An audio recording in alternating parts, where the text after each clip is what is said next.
Selamat datang pada Pak Arif yang sedang menyaksikan video pembahasan dari kelompok kami dan juga pada teman-teman semuanya yang sedang menyaksikan video ini.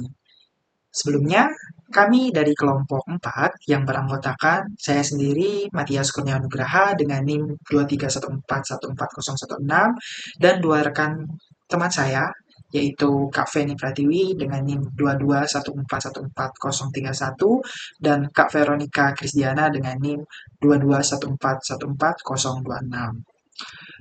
Berikut ini merupakan video terkait tentang pembahasan terkait dengan laporan yang kami buat mengenai klasterisasi perguruan tinggi di Provinsi Yogyakarta dengan menggunakan algoritma Kak-Means. Nah, laporan ini dilatar belakangi oleh Daerah Istimewa Yogyakarta atau Provinsi DIY yang sudah lama dikenal sebagai salah satu pusat pendidikan tinggi di Indonesia, bahkan julukan kota pelajar yang melekat kuat karena banyak institusi pendidikan tinggi yang tersebar di wilayah ini.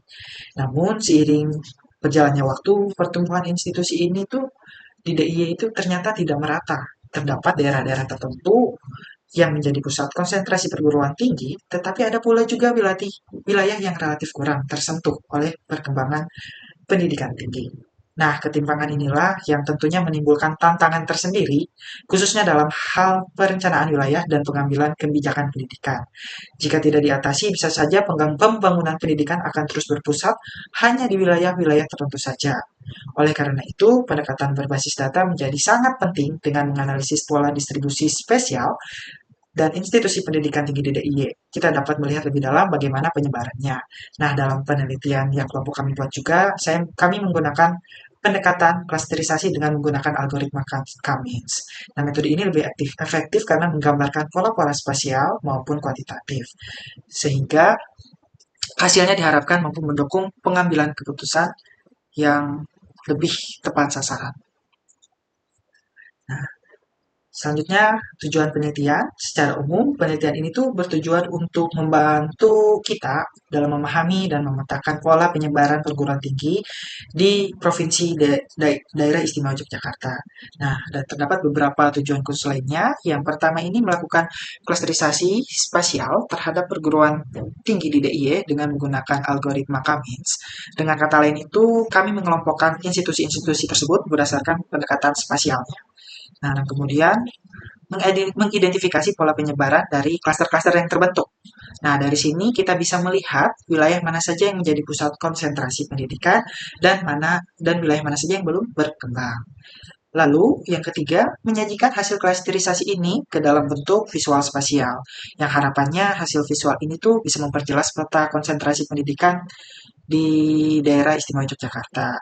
Yang terakhir, penelitian ini juga bertujuan untuk memberikan dasar analisis bagi perencanaan wilayah dan pengambilan kebijakan yang lebih akurat di masa yang akan datang. Lalu, apa saja sih manfaat yang bisa kita ambil dari penelitian ini? Nah, penelitian yang kelompok kami lakukan ini tuh diharapkan tidak hanya berguna secara akademis saja, tetapi juga secara praktisnya. Nah, yang pertama itu bagi pemerintah daerah, hasil penelitian ini tuh dapat digunakan dalam proses zonasi pendidikan, serta dalam pengembangan infrastruktur pendidikan yang lebih merata lagi ke depannya. Selanjutnya bagi lembaga pendidikan, informasi dari klasterisasi-klasterisasi ini tuh bisa membantu dalam menentukan lokasi yang strategis untuk membuka atau mengembangkan kampus-kampus baru atau bahkan universitas-universitas baru. Nah, selanjutnya untuk peneliti, studi ini tuh membuka peluang untuk pengembangan lebih lanjut dalam bidang analisis spasial dan data science. Dan yang terakhir bagi masyarakat sekitar, hasil penelitian ini tuh dapat menyajikan informasi yang penting tentang potensi wilayah dalam bidang pendidikan yang mungkin saja bisa terjadi pertimbangan dalam memilih tempat tinggal atau tempat studi. Selanjutnya terkait metodologi. Penelitian kami menggunakan data dari LL Dikti Wilayah 5. LL Dikti sendiri kepanjangan dari Lembaga Layanan Pendidikan Tinggi. Data-data yang kami ambil ialah nama institusi atau perguruan tinggi, lalu status dari perguruan tinggi swasta atau negeri, dan alamat perguruan tinggi. Kami mengambil 99 perguruan tinggi yang ada di DIY. Setelah mendapatkan data tersebut, kami mencari koordinat longitude dan latitude tiap perguruan tinggi menggunakan Google Maps. Lalu setelah dikumpulkan data-data itu, kami masukkan ke dalam spreadsheet untuk membuat tabel terkait nama perguruan tinggi serta koordinat longitude dan latitude-nya. Selanjutnya terkait pengolahan data. Kami mengolah data menggunakan Google Colab dengan mengimport Pandas, Claren, dan Matplotlib. Pandas sendiri digunakan untuk membaca spreadsheet, membaca Excel yang sudah kami buat agar dapat ditampilkan dalam Google Colab. Lalu Claren untuk memanggil K-means untuk menjalankan algoritma K-means karena kami akan menggunakan klasterisasi, serta Matplotlib untuk memvisualisasikan persebaran koordinat yang ada dalam perguruan tinggi di mana terdapat longitude dan latitude-nya. Nanti akan teridentifikasi suatu visualisasi yang menggambarkan titik-titik tempat perguruan tinggi yang ada di DIY tersebut. Selanjutnya, klasterisasi yang kami gunakan adalah K-means dengan K adalah berjumlah 9. K sendiri adalah sentroid, titik-titik di mana kami akan mencari titik-titik koordinat untuk menentukan wilayah-wilayah mana saja yang dapat membangun UMKM dan sejenisnya. Selanjutnya kami melakukan pengolahan data menggunakan Google Colabs. Yang pertama kami panggil dulu drive-nya, lalu kami panggil Pandas, lalu Scrum Cluster untuk K-means-nya, dan juga Matplotlib untuk plot atau grafiknya untuk memvisualisasikan datanya. Lalu kami memanggil file yang sudah kami buat dalam spreadsheet, dalam Excel, yaitu dengan PD-Red Excel, dan akan menampilkan data yang sudah kami buat. Selanjutnya kami menghapus data yang tidak diperlukan, yaitu kolom kosong dan judul, lalu menampilkannya dan hasilnya sebagai berikut. Selanjutnya kami melakukan klasterisasi dengan menggunakan data yang sudah dibersihkan. Kami menggunakan K sebanyak 9 karena kami mengira untuk sentroid jumlah 9 sudah cukup untuk melihat posisi di mana saja persebaran pengelompokan perguruan tinggi. Selanjutnya terkait K-means, kami menggunakan K-means N cluster sama dengan K. Selanjutnya kami gunakan plot figure untuk menampilkan visualisasi data dengan menggunakan scatter plot. Selanjutnya kami menambahkan beberapa keterangan dalam grafik tersebut seperti wilayah DIY untuk penyebaran UMKM sebagai judul, klasterisasi wilayah DIY untuk penyebaran UMKM, lalu keterangan koordinat kartesius yaitu longitude dan latitude-nya, serta beberapa legenda untuk menampilkan sentroid dan juga warna-warna klasterisasi yang tertera.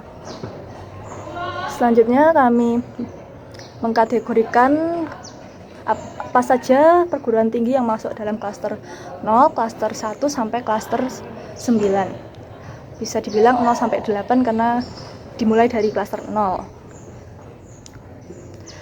Selanjutnya kami menghitung banyaknya perguruan tinggi tiap klaster, lalu ditemukan tiap klaster memiliki jumlah perguruan sebagai berikut. Klaster 0 ada 20, klaster 1 ada 4, klaster 2 ada 1, klaster 3 ada 8, klaster 4 ada 11, klaster 5 ada 2, klaster 6 ada 25, dan klaster 7 ada 5, dan klaster 8 ada 23.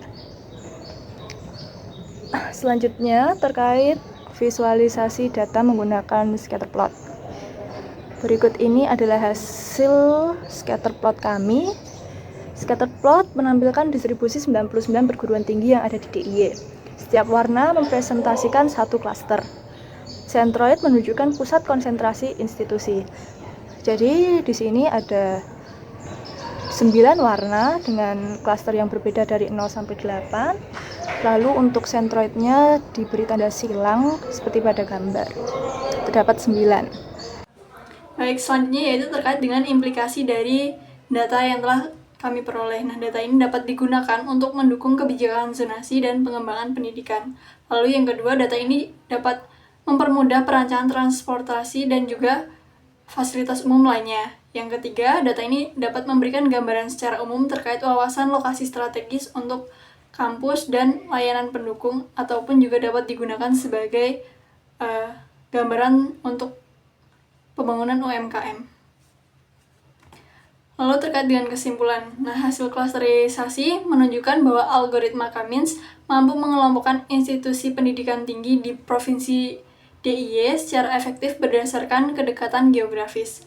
Nah, penelitian ini berhasil mengidentifikasi dan memvisualisasikan pola sebaran spasial dengan konsentrasi utama di pusat kota serta ekspansi ke wilayah Sleman dan Bantul.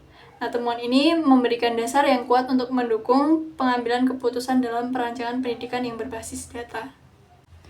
Nah, sekian pemaparan hasil diskusi kelompok kami. Terima kasih.